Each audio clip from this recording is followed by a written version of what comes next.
मेवाड़ के प्रसिद्ध कृष्णधाम श्री सांवलिया जी मंदिर मंडल की दुकानों के आवंटन में बंदरबाट का खुलासा हुआ। इसे देखते हुए सीओ ने आवंटन निरस्त करते हुए संपदा प्रभारी को हटा दिया। वहीं लेखाधिकारी के नेतृत्व में जांच कमेटी गठित कर 5 दिन में रिपोर्ट देने को कहा। मेवाड़ के प्रसिद्ध कृष्णधाम श्री सांवलिया जी मंदिर मंडल की दुकानों के आवंटन में बंदरबाट का खुलासा हुआ है। इसे देखते हुए सीईओ ने आवंटन निरस्त करते हुए संपदा प्रभारी को हटा दिया। वहीं लेखाधिकारी के नेतृत्व में जांच कमेटी गठित की गई। 5 दिन में रिपोर्ट देने को कहा गया है। बड़ी बात यह है कि बिना प्रशासनिक अधिकारी की सहमति अपने स्तर पर ही आवंटन के बाद दुकानों की चाबियां सौंपने से भी नहीं चूके। एक संविदाकर्मी की पत्नी को भी दुकान आवंटन की बात सामने आ रही है। जिले के प्रमुख कृष्णधाम श्री सांवलिया जी मंदिर मंडल की ओर से निर्मित दुकानों का पिछले दिनों आवंटन किया गया, जबकि कुछ का आवंटन अभी किया जाना है। इस बीच मंडल के कुछ प्रभावशाली लोगों ने 2 से 3 दर्जन दुकानों की आपस में ही बंदरबाट कर दी, लेकिन चुनाव आचार संहिता लगने के कारण इस प्रक्रिया पर विराम लग गया। इस बीच मुख्य निष्पादन अधिकारी अतिरिक्त जिला कलेक्टर अभिषेक गोयल के स्थानांतरण आदेश के बाद इन लोगों ने बोर्ड सदस्यों से मिलीभगत कर दुकानों का आवंटन कर दिया। रोचक बात यह है कि आवंटन पत्र पर किसी अधिकारी के हस्ताक्षर तक नहीं मिले। जानकारी सामने आई है कि यह दुकानें वाजिब हकदारों को मिलनी चाहिए थी, क्योंकि कई विस्थापित अब भी दुकानों के इंतजार में हैं, जिन्हें आवंटन नहीं हुआ है। वहीं रिंग रोड में जिन लोगों की कृषि भूमि गई, उनमें से कई लोग दुकानों से वंचित रह गए। दुकानों के वास्तविक हकदारों को दरकिनार करते हुए बोर्ड के पदाधिकारियों और कार्मिकों के रिश्तेदारों को आवंटन कर दिया गया। इस संबंध में कुछ लोगों द्वारा मुख्य कार्यालय अधिकारी को शिकायत के बाद पूरी करतूत सामने आई। ये कहना है कि पारदर्शिता रख करके काम करना चाहिए, और इन लोगों ने कोई पारदर्शिता नहीं रखी। बंदरबाट कर रहे हैं, अपने आदमी अपने चाहतों को दुकानें देना, अपने चाहतों को नौकरी देना, जबकि विस्थापित परिवारों को न तो नौकरी दी जाती है, ना दुकानें दी जाती है। और विधवाओं के कौन है? आज विधवाओं को बिल्कुल ही इन्होंने ये दरकिनार कर दिया कि न तो नौकरी है न दुकान है। तो आज उनके कौन है कमाने वाला? इन्होंने कोई पारदर्शिता नहीं रखी है, बंदरबाट की है, अपने सब चमचे और चापलूसों को भर्ती कर रखी है, और अपने परिवार को फायदा पहुंचाने के लिए ये प्रयास कर रहे हैं। क्या सर ये लॉटरी सिस्टम से दुकान आवंटन हुई कि कोई लॉटरी के मंदिर बोर्ड के अधिकारी बैठ के इसमें आवंटन कर किया है? क्या कहना? ना तो कोई लॉटरी सिस्टम से होती तो सबके सामने होती। तो कहाँ किया इन्होंने प्राइवेट गेस्ट हाउस में जाकर के और वहाँ बैठ करके इन्होंने इस चीज़ का बंदरबाट की है। अच्छा, और इसके मामले में कौन दोषी है? इसमें मामले में दोषी तो पूरा बोर्ड है। अधिकारी है, अधिकारी का लाइबिलिटी बनती है, जवाब तो उसको देना है। आज जिस तरह एडीएम ने जो लेटर जारी किया, हाँ, क्या है? तो करना चाहिए उसको। उसकी अनदेखी में काम हो रहा है, और बिगड़ जानकारी के आप बंदरबाट कर रहे हो तो नोटिस देना वाजिब है, और दिया है तो अच्छा है। इसकी जांच होनी चाहिए, और सही जांच होनी चाहिए। आप क्या चाहते हो? उसमें जांच होनी चाहिए, और दोषी व्यक्तियों के खिलाफ में कार्रवाई होनी चाहिए। उनको डायरेक्ट सस्पेंड करना चाहिए, चाहे परमानेंट हो और चाहे कॉन्ट्रैक्ट बेस वाला। तो ये एक संपदा अधिकारी के ऊपर ही आना चाहिए मंदिर बोर्ड का। तो क्या उसमें वो इसमें इन्वॉल्व है? संपदा अधिकारी इन्वॉल्व कौन है, कौन नहीं? कमेटी बनी हुई है, और किन किन आदमियों को ये जिम्मेदारी दी है, उन आदमियों को चाहिए। नहीं तो उनके खिलाफ में एक्शन लो, अधिकारी को एक्शन लेना चाहिए, डायरेक्ट सस्पेंड करना चाहिए उनको।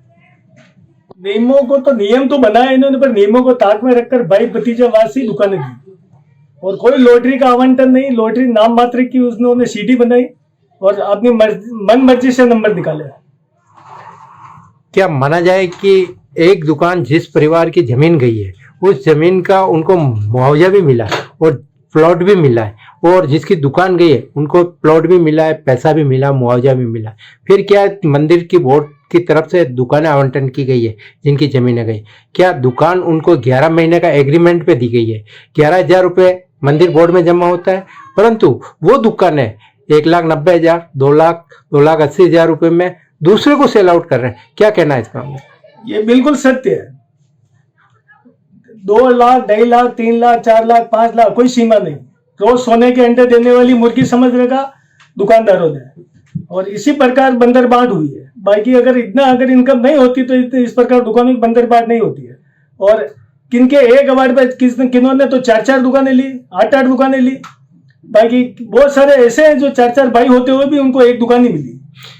क्या माना जाए कि पूर्व चेयरमैन सत्यनारायण जी के टाइम में प्रस्ताव लिया गया जिनकी खेती की जमीन गई है उनको प्रस्ताव भी लिया गया है उनको स्थापित करना। क्या है वास्तव में नियम को ताक पे रख पे काम किया कि बिना नियम से इन्होंने किया? ये जो दुकानें आवंटन की या किसी निजी गेस्ट हाउस में बैठ के इन्होंने सिस्टम बनाया या फिर मंदिर बोर्ड शामिल होकर इसमें काम किया? पेपर की न्यूज से तो यही लग रहा है कि गेस्ट हाउस में ही हुआ उनका। मंदिर बोर्ड के तो कुछ क्रम जो बोर्ड पदाधिकारी है वो शामिल है और उन्होंने बैठ के मन मर्जी से उनके हिसाब से की दुकान है। क्या माना जाए इनके खिलाफ कोई एफआईआर दर्ज होनी चाहिए? बिल्कुल होनी चाहिए, ये तो बहुत बड़ा घोटाला है। जांच होगी तो काफी कुछ इनके खिलाफ कार्रवाई होने जैसे सबूत तथ्य मिलेंगे। और सीओ अभी बदला जो इनको निलंबित करने का ये जो किया तो उसका बचाव का रास्ता है सीओ के। सीओ का भी 8-10 दिन से चल रहा है तो सीओ के संज्ञान में खुद के था तो इनको पहले एक्शन लेना चाहिए। तो अभी तो सीओ अगर सही जिम्मेदारी समझे तो उनको सीओ को भी एफआईआर दर्ज करना चाहिए मंडपिया थाने में। क्या अभी जो मंदिर बोर्ड के जो कर्मचारी थे उनको निलंबित किया है, क्या कहना है? जांच की जाए इनके पुराना सब कार्यकाल की और जितने भी दस्तावेज वगैरह यहाँ है जो रिकॉर्ड पे ऑन रिकॉर्ड है उनको जब्त करके उनके खिलाफ भी मामला दर्ज करवाना चाहिए अगर दोषी पाए जाते हो तो। इसमें मंदिर बोर्ड जिम्मेदार है? बिल्कुल, मंदिर बोर्ड ही मनमानी कर रहा है। बाकी बोर्ड का तो काम इतना है खाली केवल प्रस्ताव ले सकता है, बंदर बाट नहीं कर सकता है। पर इन्होंने मन मर्जी से जाते जाते बंदर बाट करके अपने व्यारे कर रहे हैं। तो आगे आप क्या चाहते हो? आगे इसकी निष्पक्ष जांच हो और इनके खिलाफ मामला दर्ज कराया जाए सीओ द्वारा मंडपिया थाने में और इसकी निष्पक्ष जांच और दूध का दूध और पानी का पानी होना चाहिए। जो भविष्य में आने वाला कोई भी ऐसे कदम नहीं उठाए हैं। ये मंदिर की आस्था का सवाल है। ख्याति प्राप्त मंदिर के लिए मतलब ऐसे घोटाले आए दिन होते रहते हैं। मंदिर में भंडार से निकलने वाली अफीम का कोई अता पता नहीं है, सब बांटने में जा रही है इनकी अफीम। निकलने वाली अफीम जितनी भी है लोगों में नशा इतना बढ़ गया है कि सब मंदिर के कर्मचारी। इसमें जो लोग विस्थापित थे जिनकी जमीनें गई, मकान गए, दुकान की, ऐसे लोगों को दुकान दी तो उसमें भी बंदर बाट हुई नहीं है। कुछ लोग ऐसे भी हैं जिनके 4-4 साल से किराए बाकी 5-5 साल से और वो और दुकानें मांग रहे हैं। वही लोग विरोध कर रहे हैं जिनका किराया बनता है। क्या माना जाए कि दुकान जैसे मंदिर बोर्ड की तरफ से जिसकी जमीनें गई है उनको सालाना 11,000 रुपए में 11 महीने के एग्रीमेंट पे दिए, वो दुकानें 1,80,000, 1,90,000, 2 लाख रुपए में सेल आउट हो रही? क्या कहना है इस मामले को लेकर? हमारी जानकारी में ऐसा कुछ नहीं है।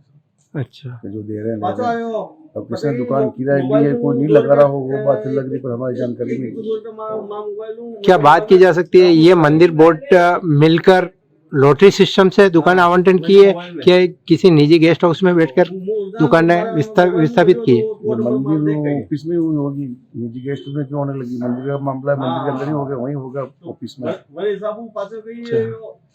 क्या ये बोर्ड ने जो निर्णय लिया वो सही लिया गलत लिया है? बोर्ड ने जो निर्णय लिया सही लिया। जिन लोगों को पहले अतिक्रमण कर रखा था उनको हटाया था तो उनको वापिस आश्वासन दिया बोर्ड ने, हम आपको वापिस बिठाएंगे। ऐसे लोगों को वहाँ बिठाया भी दुकान से। क्या एक परिवार को जिसकी जमीन गई है उनको 4-4 दुकान आवंटन हुई, क्या है सही है गलत है? उनको जितने अवार्ड होंगे उस हिसाब से दुकान देंगे। क्या नियम से दुकानें मंदिर बोर्ड ने जो 11 महीने का एग्रीमेंट दिया क्या दूसरों को देने के लिए ऐसा कोई नियम है? बोर्ड ने प्रस्ताव ले रखा?